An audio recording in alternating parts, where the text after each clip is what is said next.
Hi, this is Luke Goss, and I'm inviting you to spend the next hour and a half right here with me on VH1.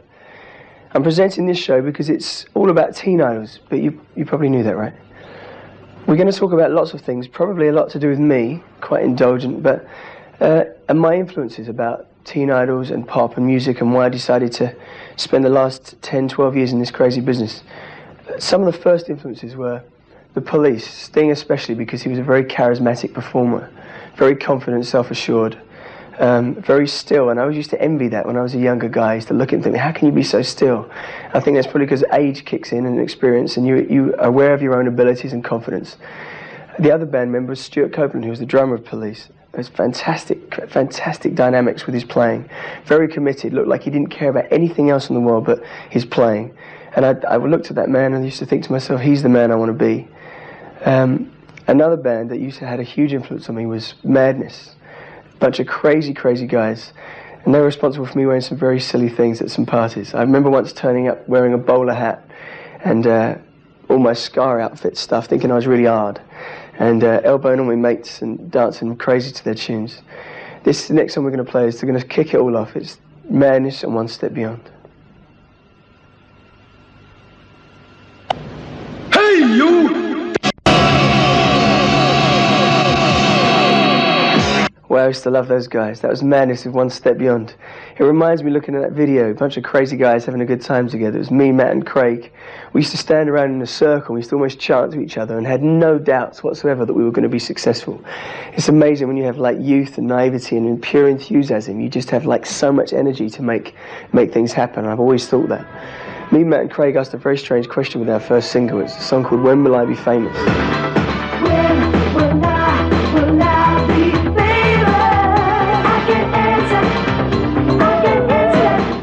It's so strange asking that question, when will I be famous? Because we ended up being pretty famous. We ended up on a lot of bedroom walls as well, which is quite strange, which probably saved a lot of mums a fortune on wallpaper.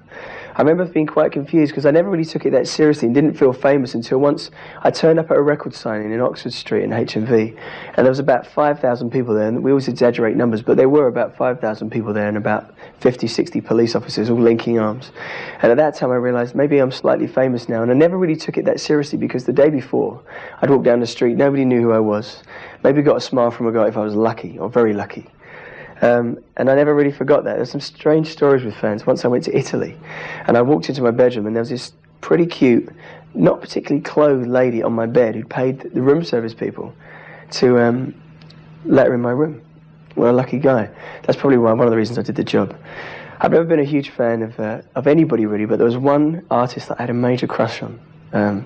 And she was very cute. She had lovely, soft-looking lips, and they were very shiny.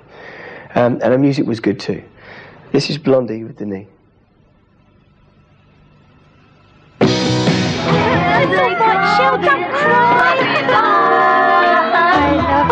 love you.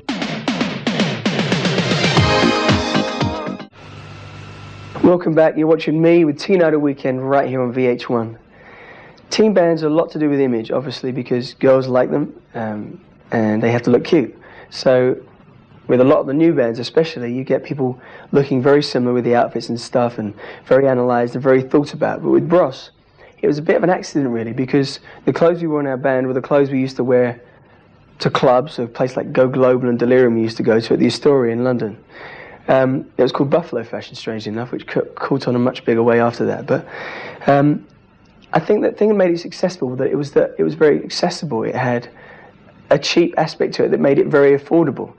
Bottle tops, which is a craze that for some reason caught on, I have no idea. I'd be drinking the beer now, to be honest with you, but everybody enjoyed wearing bottle tops on their shoes, wearing t-shirts, ripped jeans and DMs, and it was like a unisex fashion, and I think that's why it's successful. Now there's a lot of rivalry bands. You get Blur and Oasis, which is good probably for creative expression. It makes you work hard, and when I was younger there was like Duran Duran and Spandau Ballet.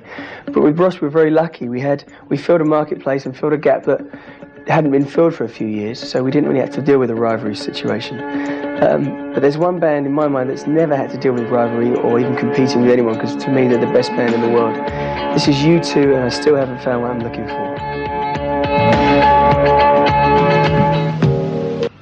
A lot of the bands are different now because there's a lot more of them. When I was releasing records and when I was into sort of teen bands like Duran Duran and Spandau, there were like two bands, or like the two main players, and there was always one leader, normally the ones that had success in America, always made sure they were the top dogs. When I was releasing records, there wasn't a lot of competition around because there'd been this huge gap. Wham had finished some time ago. So we came and filled this huge gap. Now there's like loads and loads and loads of boy bands. Some of them are good, some of them I don't really like. Some I think are very, very manufactured. It makes me ouch a little bit. There's a couple of good ones. I like Backstreet Boys, and I think Boyzone are really good because they do it well and they perform well. It's like Madonna. She might not be the greatest singer in the world, but she's a fantastic performer, so it's an enjoyable experience watching these people.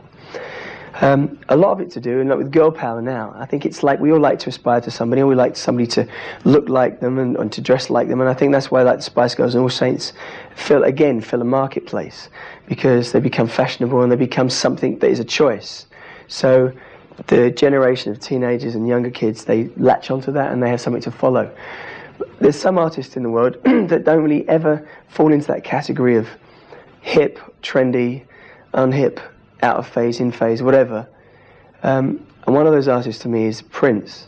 I'm a huge fan of Prince because when I was younger, my aunt used to play me a lot of Jimi Hendrix stuff, who I fell in love with. I think his guitar playing is absolutely innovative and incredible sound, which probably made me enjoy Prince as much as I did. And the first song I heard was a song called Purple Rain. I heard this song and I saw the video and I thought, what an amazing looking artist. He just seemed like something I'd never seen before. A true star, and it was part of the inspiration for me wanting to be a pop star myself. This is Prince, Purple Rain, fantastic track. Oh,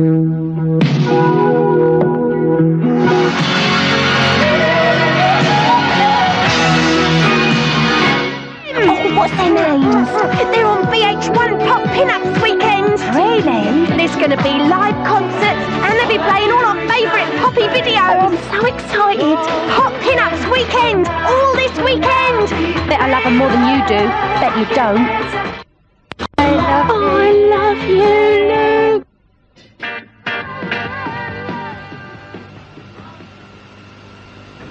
Fame's a very strange game. There's a lot of pluses and there's a lot of minuses.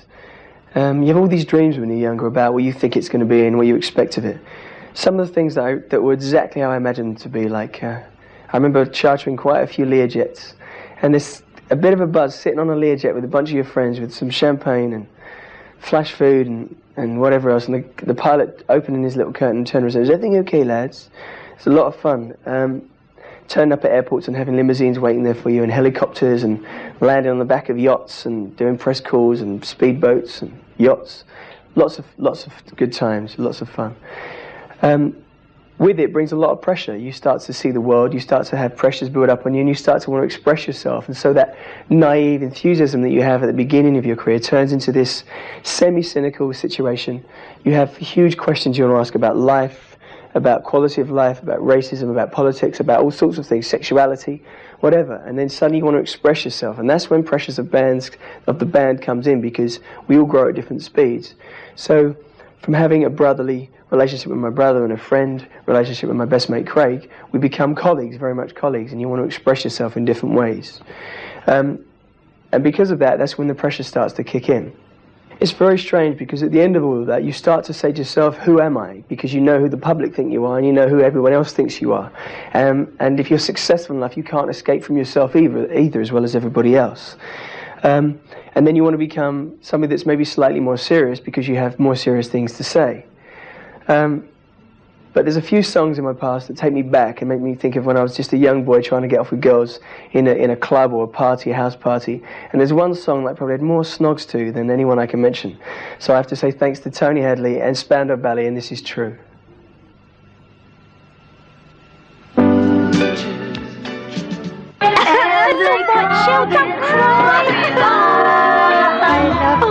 love you.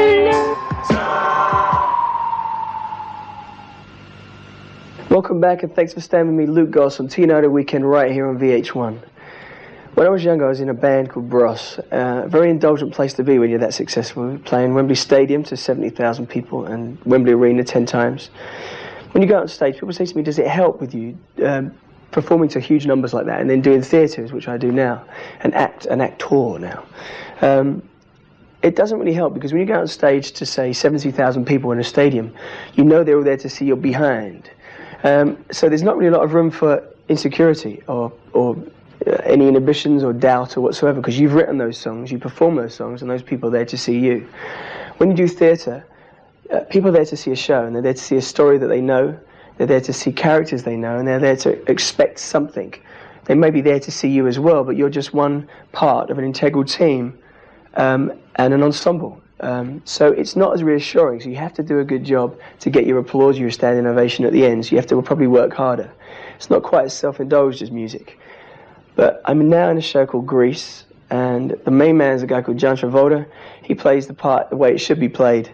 This is John Travolta, Olivia Newton-John in Grease, and Summer Nights.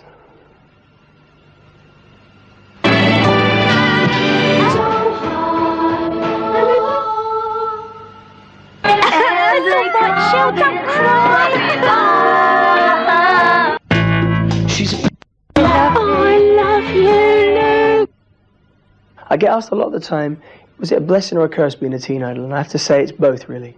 Sometimes it's a huge help. It opens doors for you because you have fame and you have past success and you have experience. And that does undoubtedly count for something. But if I had to really say, does it help you? I'd have to say no, really, because it makes people have agendas on you. And people's agendas are sometimes set so strongly that you have to spend the first 10, 15, 20 minutes of meeting everybody you meet, breaking down those opinions. And I'm also asked what advice I'd give to people that want to be successful or be pop stars or be teen idols or whatever. And my advice to them is two ways you can play it. You can either go and train in a gym and get your six-pack up to shape, go for an audition, hope to be lucky, make as much money as you can while you can, or you can learn to play an instrument, learn to sing, and learn to be good at what you do, and maybe check out some really good bands and aspire to those people, so that when your time comes to an end, as it undoubtedly does with me and with everybody, whether you're a teen artist or whether you're just a pop star, anyone from Sting to Elton John to Bros to whoever, have their ups and downs. I read in The Guardian one time that they were talking about Duran Duran, Spandau Ballet, Wham and Bros, and saying that Bros was the last true pop band before the whole phenomenon of boy bands kicked in, which is like a singing group situation. And a pop band is defined by popular music, and I think that in itself means that the word music needs to be a key issue. And I think Duran Duran, for me, when I was younger, if I was going to say there was one band that were like a teenage sort of fad for me, or teenage idols for me, it would have to be them. And that's because they really felt like they were a band. They felt like they enjoyed going out on the stage, they enjoyed playing live, and when they went into the studio they had a continuity with each of their albums, which to me made me feel that they were the real thing and a real band. And this band also enjoyed the indulgences of being pop stars. They had the Learjets and they had the yachts, and in their videos they look like they're having a great time on great locations, which is obviously a great reason, and also lots of great women in their videos, which is a good reason for me to want to be a pop star. This next video probably sums up Duran Duran for me. It's a great indulgence, and it's a great image, and it's a great place to be. This is Duran Duran in Rio.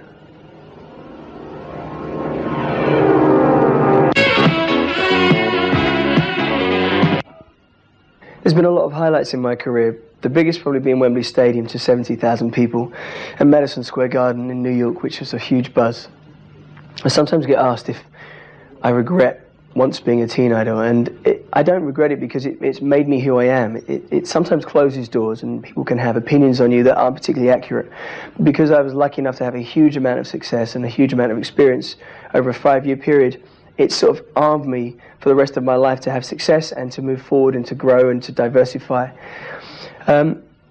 Saying all that, I've only had a small taste of somebody I'm going to play now. It's a man who's had huge success, has contributed so much to music over the last 20, 30 years. He's had fame since he was 5, and I think this guy should be given a bit more slack, because fame can be a very difficult place to be sometimes. And he has contributed a lot to the music business as a whole, and popular music. He's a man who has a title of the King of Pop, and it's a title for me that's very well earned and very well deserved. Before I play it, I want to say thank you for staying with me, Luke Goss, on Teen Idol Weekend on VH1. I'm going to play this track now to the King of Pop. It's Michael Jackson and Billie Jean.